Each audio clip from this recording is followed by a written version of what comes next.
Hi అండి. Welcome to Ravi Pagi vlogs. ఈరోజు నేను మీకు కొబ్బరి లడ్డూలు ఎలా ప్రిపేర్ చేయాలో చూపిస్తాను. చాలామంది కొబ్బరి లడ్డూలు చేస్తూనే ఉంటారు. బట్ చిన్న చిన్న టిప్స్ ఫాలో అవుతే లడ్డూలు అనేవి చాలా మెత్తగా మృదువుగా వస్తాయి. అండ్ ఇవి ఒక 2 వీక్స్ వరకు మనం నిల్వ చేసుకోవచ్చు. పిల్లలైతే చాలా ఇష్టంగా తింటారు. బెల్లంలో ఐరన్ ఉంటుంది కాబట్టి బెల్లంతో ప్రిపేర్ చేసుకొని ట్రై చేయండి. షుగర్ అనేది అవాయిడ్ చేయండి. షుగర్‌తో కూడా చేసుకోవచ్చు. బట్ బెల్లంతో చేస్తే టేస్ట్ ఇంకా చాలా బావుంటది. నేనైతే బెల్లంతో చూపిస్తున్నాను. నేనైతే ఒక కప్పు బెల్లం తురుము వేసేసుకొని బెల్లం తడిచే వరకు వాటర్ అయితే యాడ్ చేసుకున్నాను. వాటర్ అనేది కొంచెమే వేసుకోవాలండి. ఎక్కువ వేస్తే పాకం రావడానికి టైం పడుతుంది. ఇలాగ కలుపుతూ పాకం అయితే ప్రిపేర్ చేసుకోవాలి. పాకం అయితే రావడం స్టార్ట్ అవుతుంది. దీనికి మరీ ముదురు పాకం అక్కర్లేదు. మరి లేత అవసరం లేదు. మీడియం అయితే సరిపోతుంది. ఇప్పుడు ఒక 3-4 యాలకులు ఇలాగా రోట్లో దంచుకొని యాలకుల పొడి కూడా యాడ్ చేసుకోవాలి. ఈ స్టేజ్‌లో ఒక స్పూన్ నెయ్యి వేసేసుకుంటే కమ్మగా ఉంటాయి. లడ్డూలు కూడా చాలా మృదువుగా వస్తాయి. నెయ్యి వేసుకోవడం వల్ల స్మెల్ కూడా చాలా బావుంటుంది.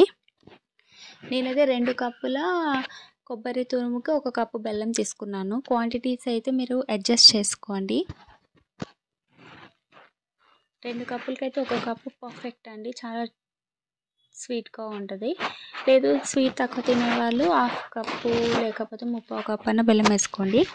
కొంచెం జిగటగా వచ్చిన తర్వాత ఇలాగైతే కొబ్బరి తురుముని యాడ్ చేసేసుకొని కలుపుతూ కుక్ చేసుకోండి. ఇలా వేసిన తర్వాత ఒక 10-15 మినిట్స్‌లో మనకు కొబ్బరి అనేది పాకంలో చక్కగా కుక్ అయిపోయి చాలా దగ్గరికి వస్తదనమాట. సో, అలా దగ్గరికి వచ్చేంత వరకు మనం కలుపుతూ కుక్ చేసుకోవాలి. కొంచెం లూజ్‌గా అయినట్లే అవుతుంది కానీ మళ్ళీ దగ్గరకు వచ్చేస్తది. మీకు తెలిసిపోతుంది. ఫస్ట్ కొబ్బరి వేసినప్పటికీ ఇప్పుడు మీకు తెలిసింది కదా!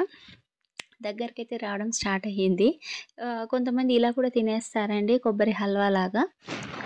మీకు కావాలంటే ఇలా తినేయొచ్చు లేదా లడ్డూలుగా చుట్టుకోవచ్చు. లేకపోతే ఒక ప్లేట్‌లో నెయ్యి రాసేసి అచ్చు కింద కొంచెం స్క్వేర్ షేప్‌లో ఏసేసి పీసెస్ కింద కూడా కట్ చేసుకోవచ్చు. మీకు ఏ షేప్ కావాలంటే ఆ షేప్ చేసుకోవచ్చు. నేనైతే లడ్డూలుగా చుడదామనేసి అనుకుంటున్నాను. సో, ఈ స్టేజ్‌లో స్టవ్ ఆఫ్ చేసేసి గోరువెచ్చగా ఉన్నప్పుడే లడ్డూలుగా చుట్టుకోవాలండి.